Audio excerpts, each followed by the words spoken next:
జై గురుదేవ్. ఓం శ్రీ సాయిరామ్. అనంత ప్రేమ స్వరూపులారా, నేను శిక్షణా తరగతులు నిర్వహించేటప్పుడు అప్పుడప్పుడు ఒక విషయాన్ని గురించి ప్రత్యేకంగా ప్రస్తావిస్తూ ఉండేవాడిని. ఏంటది? అందరూ చేసే పని నీవు నేను చేస్తే ప్రత్యేకత ఏముంది? ఎవరూ చేయలేనిది, సాధించలేనిది సాధించగలగడమే చరిత్ర అవుతుంది.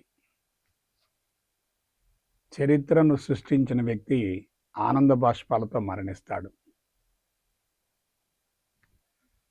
సృష్టించలేని వ్యక్తి అసంతృప్తిగా మరణిస్తాడు. ఆనందంగా మరణించే వ్యక్తికి మరొక జన్మ యొక్క అవసరం ఉండదు. దాన్నే ముక్తి లేక మోక్షం అంటారు. అసంతృప్తిగా మరణించే వ్యక్తికి తప్పనిసరిగా మరొక జన్మ ఉంటుంది. నా జీవితంలో అదే జరిగింది. నేను వెనుకబడ్డ ప్రాంతంలో సాదాసీదా రైతు కుటుంబంలో జన్మించాను.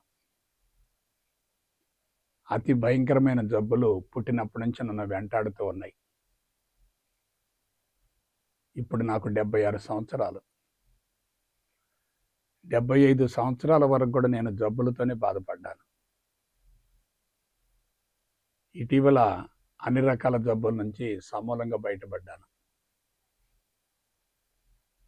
నేను రుగ్మతలు తొలగించుకోవాలి, ఆరోగ్యాన్ని పొందాలనేటటువంటి స్వార్థంతో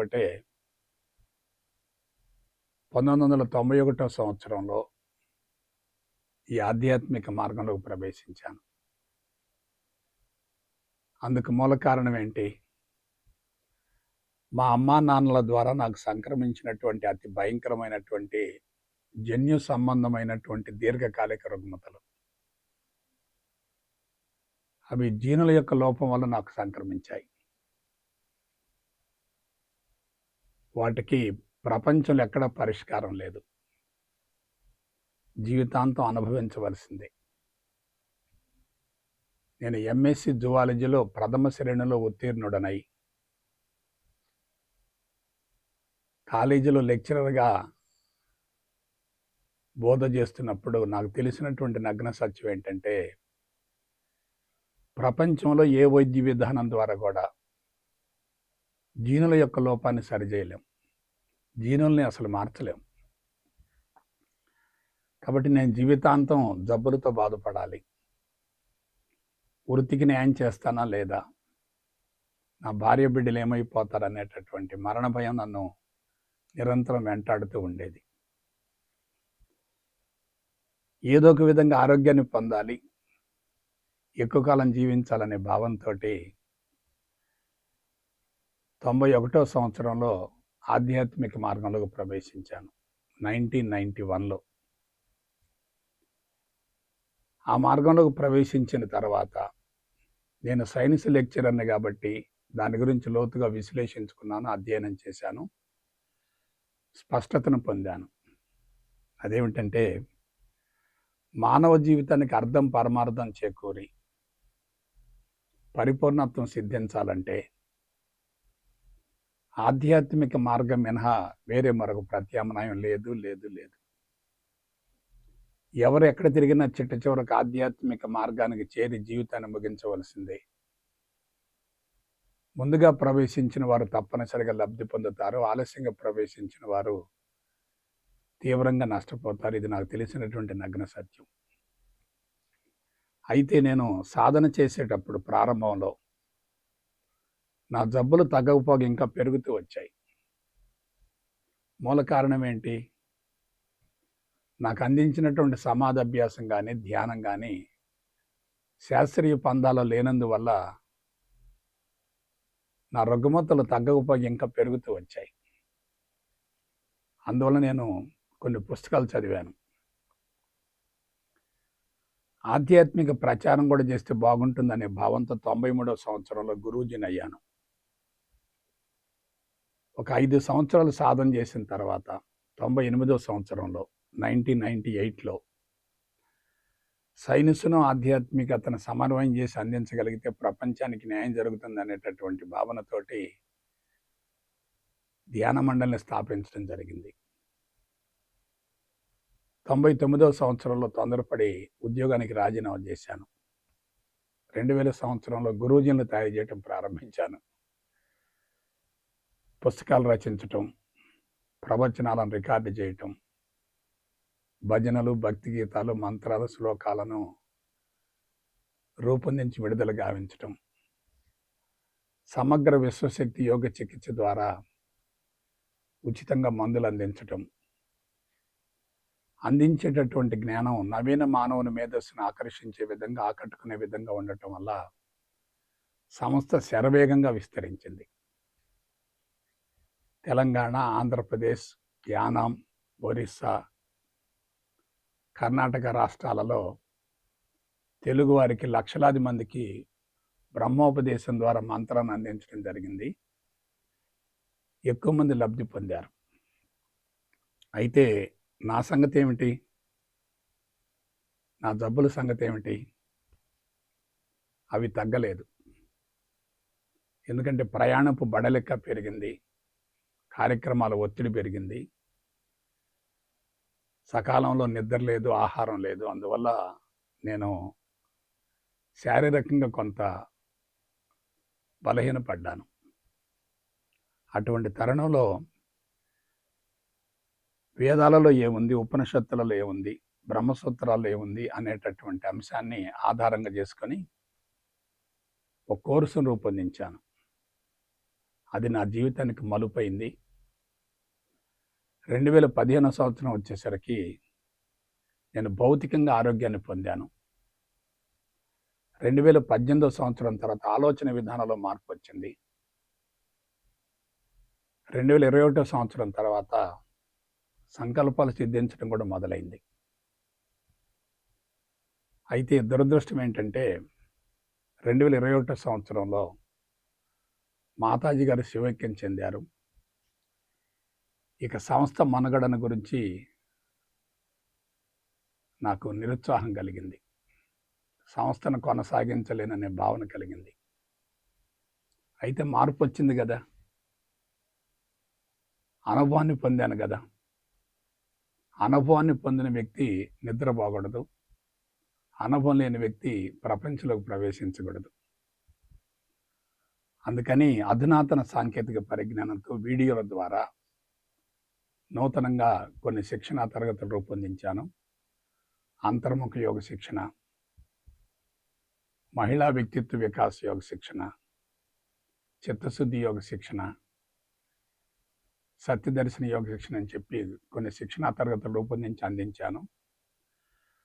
ఆ శిక్షణా తరగతులలో భగవాన్ శ్రీ శ్రీ శ్రీ సత్యసాయి బాబా వారు 2004 సంవత్సరంలో నాకు అందించినటువంటి అద్వైత మంత్రాన్ని ప్రవేశపెట్టాను. అద్వైత మంత్రం అది చాలా విశిష్టమైంది. ఆ మంత్రాన్ని ప్రవేశపెట్టి శిక్షణా తరగతి నిర్వహించడం ద్వారా నాలో కొంత అదనంగా మార్పు కూడా వచ్చింది. అయితే కరోనా తర్వాత చాలామంది శరీరాలు బలహీనపడ్డాయి, కింద కూర్చోలేకపోతున్నారు, శిక్షణా తరగతులలో సమర్థవంతంగా పాల్గొనలేకపోతున్నారు. అందువలన శరీరాన్ని, మనస్సును రెండింటినీ సమూలంగా ప్రక్షాళన చేసి ఒక వ్యక్తిని ఆధ్యాత్మిక మార్గం వైపుకు మళ్లించే విధంగా శిబిరాలకు రూపకల్పన చేశాను. అవి 3 శిబిరాలు. ఒకటేమిటంటే సంపూర్ణ ఆరోగ్య యోగ శిబిరం, రెండవది నిత్యానంద యోగ శిబిరం, మూడో శిబిరానికి పేరు పెట్టాను కానీ రూపకల్పన చేయలేదు. అదేమిటంటే సంకల్ప సిద్ధి యోగ శిబిరం.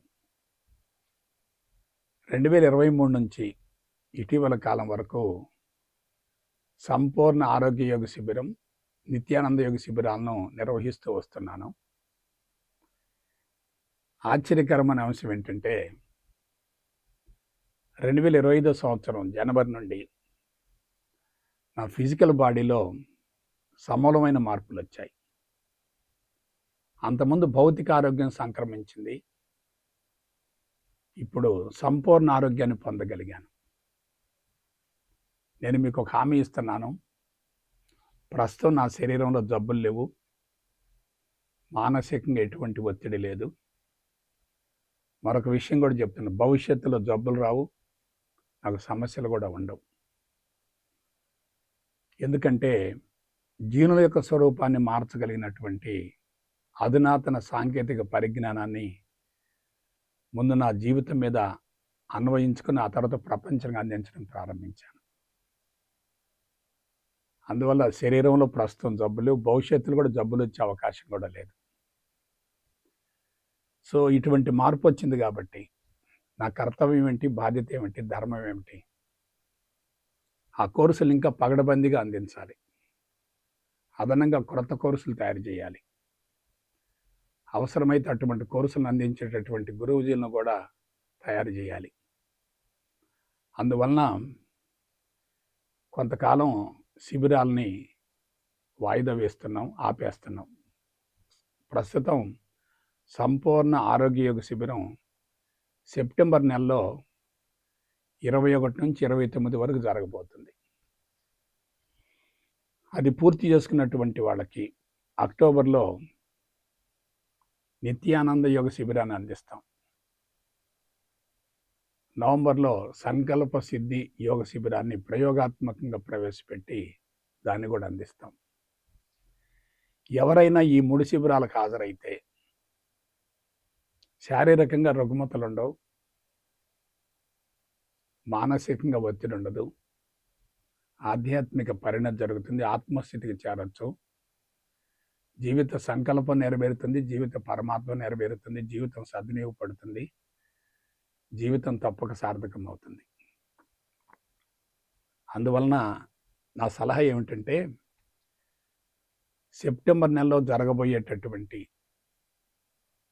సంపూర్ణ ఆరోగ్య యోగ శిబిరానికి అక్టోబర్, నవంబర్ మాసాల్లో జరగబోయేటటువంటి మిగతా 2 శిబిరాలకు తప్పనిసరిగా హాజరు కండి. ఎందుకు చెప్తున్నానంటే ఇవాళ జబ్బులు పెరుగుతున్నాయి, మానసిక ఒత్తిడి పెరుగుతుంది, మానవ సంబంధాలు పూర్తిగా కూడా బలహీనపడుతున్నాయి. ఇటువంటి తరుణంలో జీవితానికి అర్థం, పరమార్థం చేకూర్చుకోవాలంటే ఈ ఆధ్యాత్మిక మార్గం మినహా వేరే మరొక ప్రత్యామ్నాయం లేదు. నేను బయటపడ్డాను. మిమ్మల్ని తీరానికి చేర్చడం కోసం నా వంతు కృషి చేస్తాను. ఇప్పటి వరకు సంస్థ పురోభివృద్ధికి, సంస్థ నిలబడటానికి, సంస్థ విస్తరించడానికి అనేక మంది అన్ని రకాలుగా చేయూతనిచ్చారు. వాళ్ళందరికీ నేను ధన్యవాదాలు తెలియజేసుకుంటూ, అందరూ గర్వించే విధంగా నేను తయారై శిబిరాలను అద్భుతంగా నిర్వహించి మీ రుణం తీర్చుకుంటానని చెప్పి ఈ సందర్భంగా మీకు హామీ ఇస్తున్నాను. ఇంతకంటే ఇక చెప్పకూడదు. ఎందుకంటే అనుభవాన్ని పొందాను. నా అంత అదృష్టవంతుడు భూమండలంలో ఎక్కడ ఉండకపోవచ్చు. ఎందుకంటే జీనుల యొక్క లోపం వల్ల తల్లిదండ్రుల ద్వారా బిడ్డలకు సంక్రమించినటువంటి వ్యాధులను తొలగించుకోవటం అనేది మామూలు విషయం కాదు కదా. ప్రవేశించినప్పుడు నేను ఎలా ఉన్నానో, ఇప్పుడు ఎలా ఉన్నానో ఒకసారి బేరీజు వేసుకుంటే, స్మరించుకుంటే, పునశ్చరణం గావించుకుంటే నా మీద నాకు అసూయ కలుగుతుంది. ఇవాళ అనేక సంస్థలు వస్తున్నాయి, లక్షలాది మంది ఆధ్యాత్మిక మార్గంలో ప్రవేశిస్తున్నారు, కానీ సమస్యల నుండి, రుగ్మతల నుంచి బయటపడలేకపోతున్నారు. సంస్థ అధినేతలే శారీరక రుగ్మతలకు లోనవుతున్నారు. నేను పుట్టింది మామూలు కుటుంబంలో, పెరిగింది సాధారణమైనటువంటి జీవితం. ఈ మార్గంలోకి ప్రవేశించటం, ఆధ్యాత్మిక ప్రచారం చేయటం, అన్ని రకాల జబ్బుల నుండి, సమస్యల నుంచి బయటపడటం అంటే అంతకు మించినటువంటి అదృష్టం మరొకటి ఉంది. కాబట్టి బిడ్డలారా, మీరందరూ కూడా ముందు ఈ 3 శిబిరాలను ఉపయోగించుకోండి, సద్వినియోగపరచుకోండి. భవిష్యత్తులో రూపొందించబోయేటటువంటి కొత్త కోర్సులకి మీ కుటుంబ సభ్యులతో సహా హాజరై లబ్ధి పొందగలుగుతారు. ఇవాళ ప్రపంచం మొత్తం అన్ని రకాలుగా బలహీనపడటానికి మూల కారణం ఆర్టిఫిషియల్ ఇంటెలిజెన్స్ పెరుగుతుంది, సహజమైనటువంటి మేధస్సు కలుషితమవుతుంది. అందరూ ప్రకృతికి దూరం అవుతున్నారు. సుఖానికి అలవాటు పడుతున్నారు. సుఖాన్ని ఆనందంగా భ్రమిస్తున్నారు. నేను ఇటువంటి కీలకమైనటువంటి అంశాల పట్ల స్పష్టతను ఏర్పరచుకున్నాను, లబ్ధి పొందాను, ప్రయోజనం పొందాను, బయటపడ్డాను. మిమ్మల్ని కూడా ఆ విధంగా బయటపడే విధంగా మీకు న్యాయం చేస్తానని చెప్పి ఈ సందర్భంగా హామీ ఇస్తున్నాను.